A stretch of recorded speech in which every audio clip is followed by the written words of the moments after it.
Welcome to City Week, ladies and gentlemen. Today I have guests on from Circles of Troup County. I have the Executive Director, Sherry Brown, along with one of the participants, Arnetha Hatton. Ladies, welcome to the show. Thank you. Well, it's a pleasure to sit down with you, Sherry, and you, Arnetha, and I know that both of you all are very instrumental in the community. Sherry from days of old down at the LDN, and Arnetha, I've been knowing you for a number of years, but today we're here to talk about something that is taking place here in our community, in the county, that Sherry, that you are the Executive Director of, and that's Circles of Troup County. What is Circles of Troup County? Well, Circles of Troup County came about when the Center for Strategic Planning got together and wanted to address the issue of poverty. We do have about 21% of the population in the county living in poverty, which works out to be about 1 in 3 children. Now, right now, the federal poverty level is $23,550 in a year for a family of 4. And so we have 1 out of 3 children living like that. And our numbers are growing, so they wanted to address this issue and look at something that would actually help people get out of poverty, become self-sufficient. And so they found this organization, and I came on in July to put it together, and we started our first class in November. It is a 2-year process where we accept people. It is an application. You must make an application and you're interviewed, and we accept people who are ready to make some changes in their life and have that ability and desire. And we put them through about a 3-month class. It's weekly meetings. And then we match them with volunteer allies from the community, and these are folks that just come alongside them and help them reach their goals. Okay. All right. Well, that's a lot. I mean, you have volunteers, and I know that Arnetha is one of the participants. I want to ask her a question in just a moment. You say you guys started your first class back in November, and it's a 2-year-long process, correct? Right. Okay. The class is about 3 months, and then they commit to 18 months to work with their allies and continue to come to weekly meetings, but they are working to meet their goals to become self-sufficient. Okay, very good. And you're talking about goals. I'm going to ask you a couple of questions about goals in just a moment or two. But Arnetha, you're one of the participants in Circles of Troup County. Tell us a little bit about your story and why are you involved with Circles? Well, my story, I started off here as a grade participant here. I had a great job. In fact, I worked for the city a long time ago. Okay. But due to some mishap and some barriers, I became unemployed. I saw an article in the paper about a year or so ago about Move the Mountain, and I said, this program is for me. As the process went on, I came to Sherry, found out about the application process, applied, became an applicant, went through the program, and it's been one of the greatest things that's happened to my life. And I can say that with honesty. It has gave me the ability to soar. You know, it's like a breath beneath my wings, some air beneath my wings. And so it did that for me. It transformed my life. Okay. And it's transforming as we talk today. Well, very good. And we're going to ask you about some of your goals in a moment. Okay. And you was talking to Sherry a moment ago about volunteers. You're trying to match the participants up with volunteers. Talk about that for us. Well, one of the things that we've discovered, and we use a process called Bridges Out of Poverty, which is a training piece that all our volunteers go through. And we talk about how middle class and living in poverty are not, people in poverty are not middle class people without money. It's a different culture, it's a different mindset. And we have a set of what we call hidden rules of the middle class, hidden rules of the poverty mindset. And we work to understand each other, and Arnetha's been fabulous in doing that and helping us understand the real experience of poverty in this community. And it's been really eye-opening. But on the flip side, our allies will come alongside and help people understand perhaps the hidden rules of working in middle class, because most jobs and education tend to follow the middle class rules. And so it's a lot of reciprocity. We use that word a lot, and we learn from each other and we help each other, and it's very rewarding. It's a lot of fun. It really is. Okay, all right. So we feed off each other. We do. We do. Now, and the volunteers, how do you go about soliciting volunteers? I do a lot of talking. There's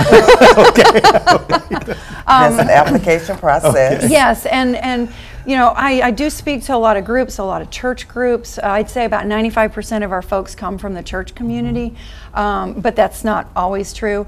And it's people who care and people who want to make a difference and people who want to do something that's going to have lasting significance. Okay. And then we match them. It's my job, once they come in and volunteer and go through our training, it's my job to match them with the right people. That's really kind of scary. Okay. But I hope I did okay. We'll see. Yeah, not only with because we match 2 to 4 allies with each person. Okay. Because if one person is responsible for helping somebody, that's a huge responsibility. And so I prefer about 3. The 3 seems to be a really good match, but at least 2. If someone's on vacation or if someone gets sick, life doesn't stop, and you have those different personalities. So everybody kind of all the allies have to work together well, and the circle leader, they have to match up. So we work really hard on that. Well, very good. Anita, we were talking a moment ago about goals. When you became a participant in the program, what are some of the goals that you have set for yourself? Well, some of the goals I've set for myself is to become employed.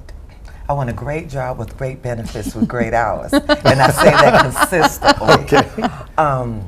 I didn't really want to work in any of the plants, so I wanted something back in my expertise, clerical or customer service. I want to finish school. I want to get a substance abuse counseling certificate so that I'm enabled to help someone else go through the same, with someone who maybe has had the same obstacles that I've had in life. I want to help them come through. So hopefully I'll flip over as an ally after I become a circle leader and help someone else through the process. So those are some of the goals I've set for myself. I want to learn how to budget. I was not good with that, and Circle allowed me to know how I wasted money. I didn't think quite clearly about money in some circumstances. We had a great talk about tax refund checks, how we thought about it as opposed to middle class people tend to save. We tend to splurge because we already know that we're in a deficit. There's some bills that we have to pay, we're already behind. So after we get that caught up, we tend to splurge, and that might not be the best thing. We might need to think about saving. And so now my mind is set that whatever a job I get, I know that I won't spend all the way to the limit, what I used to do. So say for instance, I make $500 a week. Sounds like a good salary to me. I'll just think about someone that makes $400. And I learned to utilize and budget better. Okay, well, very good. Now, I hear you mentioning budget, and I hear you talking about being paired up, and I know that budgeting is probably, what is the main, I guess, program there? You know, I tell you, we ask people, our mission statement is building a community where everyone has enough resources, relationships, and reason to thrive. So it's not just money, and that's one of the things we talk a lot about. The experience of poverty isn't just, I don't have money. And there's a lot of barriers, a lot of issues that have to be overcome, and we talk a lot about all that. But we ask people to make resource goals, which would be getting a job, budgeting, managing my money better, maybe getting a better house, you know, those kinds of things. But we also ask them to make goals with relationships and also reason, which would be significance in your life. And one of the things that we discover when you're living, many people in poverty are living from crisis to crisis to crisis, and we call that the tyranny of the moment. And when you're living in the tyranny of the moment, you just don't have the energy to think a year ahead, 2 years ahead. And so we talk a lot about goal setting, and we're not looking at 5-year goals. We're looking at, okay, let's make a goal that we can get in 60 days. You know, for Anita, she's looking for a job, so her steps to her goal may be, I don't know what your steps are, but they may be make 5 applications a week. You know, connect with my allies to find networks where there's jobs, you know, and those kinds of steps to get to that goal. But we also, you know, relationships. We have one mom who has 3 children, and she's a very quiet person, and her relationship goal was to spend 30 minutes a week with each child individually, because they don't talk to her. But she admitted, she said, well, I don't really talk at all, and she's not a talker. And she came back a week later and just broke everybody's heart, because she said that the night before, all 3 of her children fell asleep in her bed because they were all talking, and that was the first time that had ever happened in her life.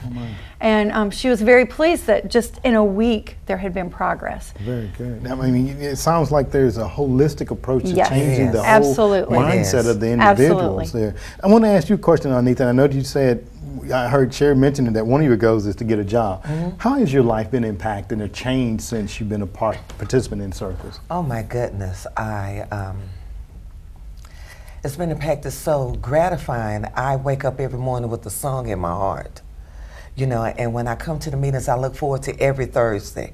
I know that if my day or week hasn't been what I want it to be, that I can come in. I'm granted with my allies. They're there to hold me up.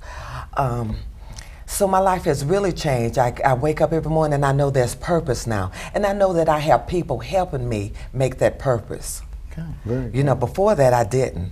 So if I had a problem, it was my own. Now if I have a problem, I have 3 people to share it with. 3 minds, 4 minds are better than one. Absolutely. So then they use their networking abilities to help me. So then it's all about me. Very good. That's a good way of putting it. It is. And so it helps me become the person that I want to become. And it's through someone else being unselfish to help me get there. Oh, very and that's good. a great thing. Very good. As we get ready to close out, Sherry, I know that you say you have a class coming up here next week or this week, and that you're also looking for volunteers. Talk about that and how a person can get involved. We, our next class, we hope to have about 7 to 10 participants again, and we do have a few openings still. They can get applications at Mike Daniel Parks and Recreation Center on Lafayette Parkway. They can email me or call me, and I can get that to them as well. We are limited somewhat by how many volunteers that we can recruit. At the end of those 3 months, the participants all need to be matched with allies. And so I'm constantly talking and recruiting middle-class volunteers who are willing to build a relationship over about 18 months. We expect about a 10 to 12-hour monthly commitment. So just to give you an idea of what you'd be getting into. Okay. Well, ladies, I'm going to tell you, it's been a pleasure sitting down with both of you all talking about Circles of Troup County. And I know that the phones will just ring off the hook and you get those volunteers and the participants as we move the mountain and move out of poverty. So, ladies, thank you all very much for being on the show today. Thank you. All right. Thank you. Ladies and gentlemen, stay tuned. We'll be back for more City Week in just a moment.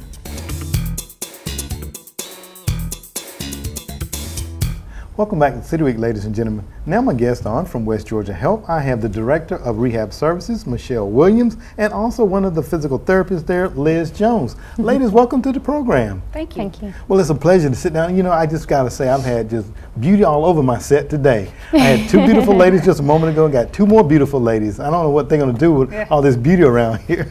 But ladies, we're here to talk about something I know that is kind of in our community. And you ladies get an opportunity to kind of help people to go through rehab and things of that nature. But let me just ask, Michelle, you're the director there. Talk about rehab services. For rehab services, I am the director over both the inpatient, which is in the hospital, the long-term care facilities, which is Twin Fountains, which is over on Hogansville Road, and Florentine Home, which is attached to the hospital. In addition, I am director over outpatient services, and that's what we're here to talk about today. They're all kind of their separate little group. Okay, outpatient services. Now, I think you were telling me, I guess that means people come in and get little services or whatever, and talk a little bit about that for us, if you don't mind. Our outpatient clinic is located in Lee's Crossing. It's right a few doors down from Cisco's. I think most people are familiar from where Cisco's is located. We have a building, we're in one of the buildings there. We have 4 therapists on staff there, significant amount of experience. We have Laura Smith that has 18 years of experience.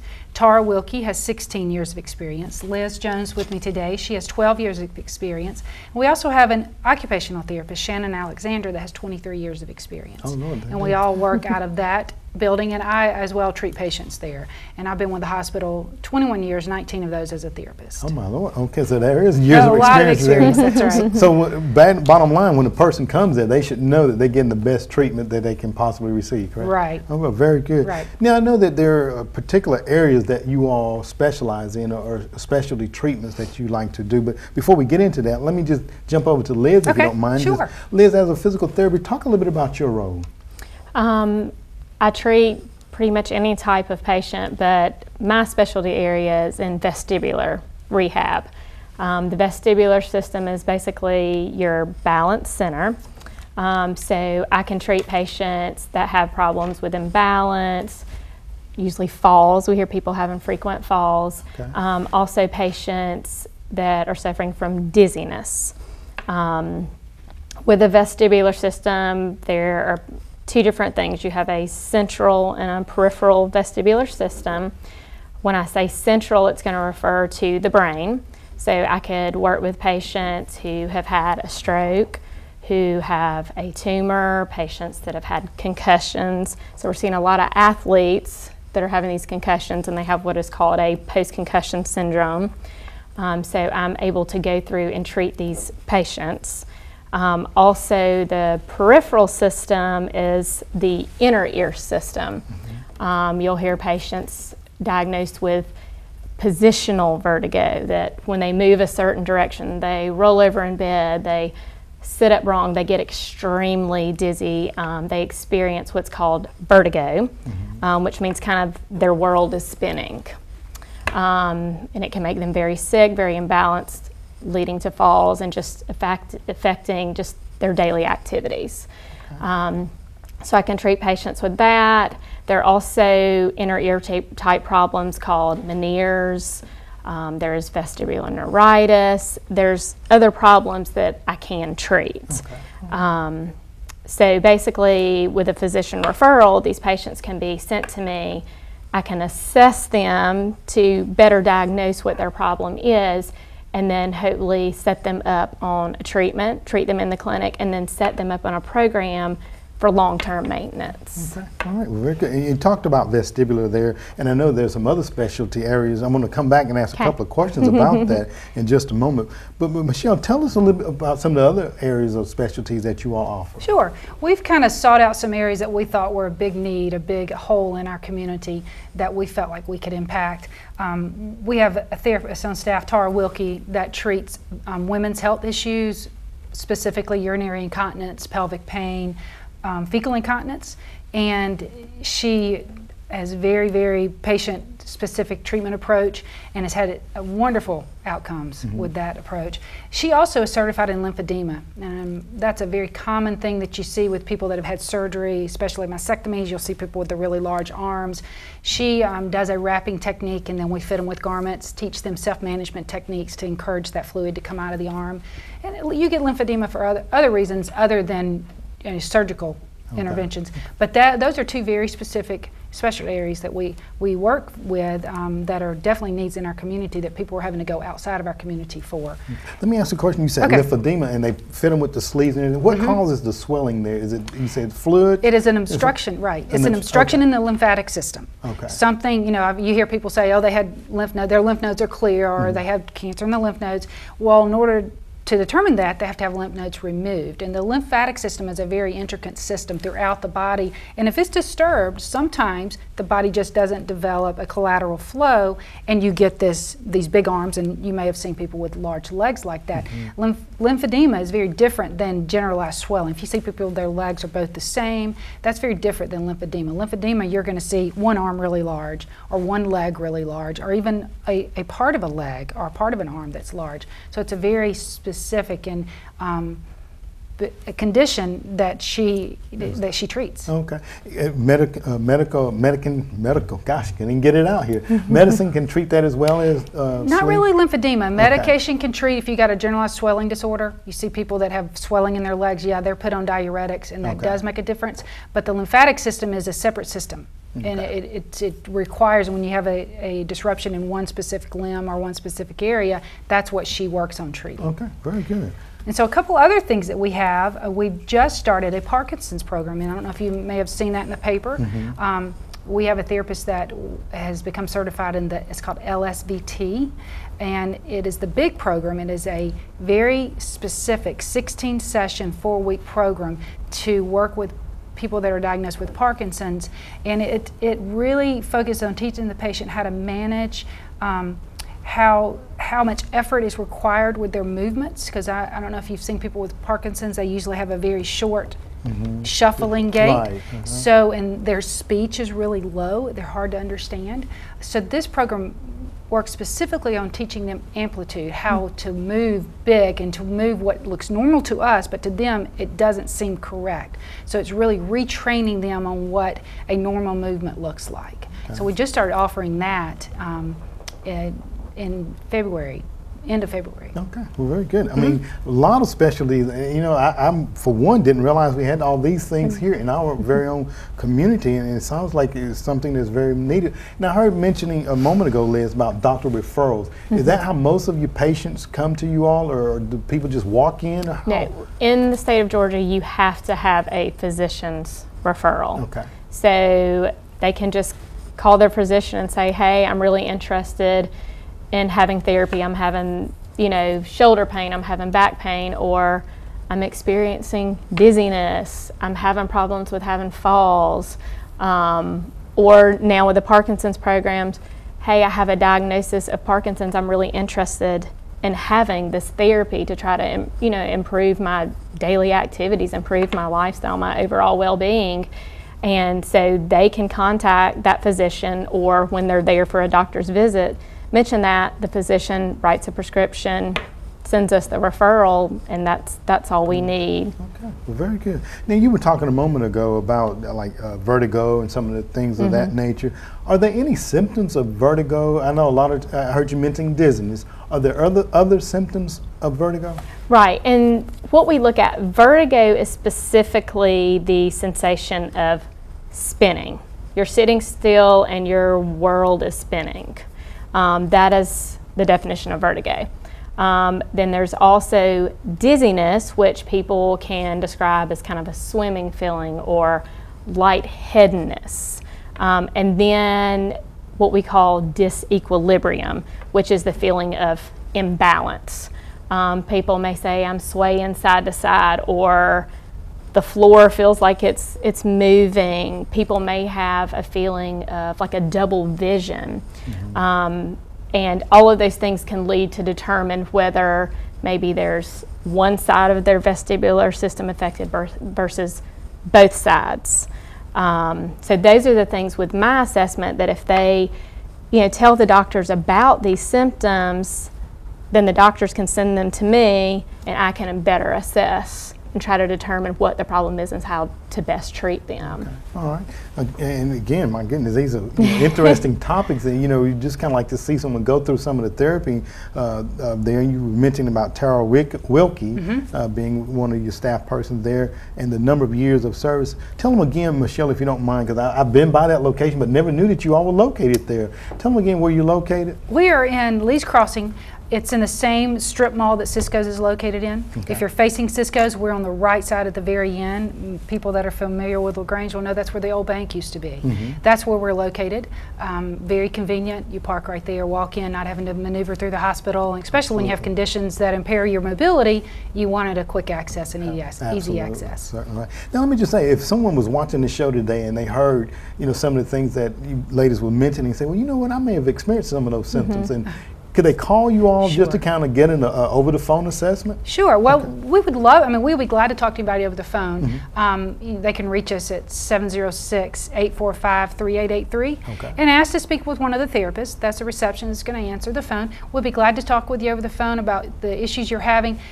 In order for us to treat you, we do have to have the physician's referral, but we'll talk you through that. We'll let you know if we, you know, what services we have, if we think you can benefit, and then allow you to speak with your physician and let him determine if he thinks it's appropriate to refer you to us. Okay. Well, I'm going to tell you, ladies, this is very interesting. You know, I definitely want to have you ladies come back on the show one day and talk a little more specific about some of the treatment that people can go through, or maybe even want to come out to the location myself one day just to visit. So I want to thank both you ladies, Liz and you, Michelle, from the rehab service, for coming on the show today. Thank you for having us. Thank you very much. Ladies and gentlemen, stay tuned. We're back for more City Week in just a moment.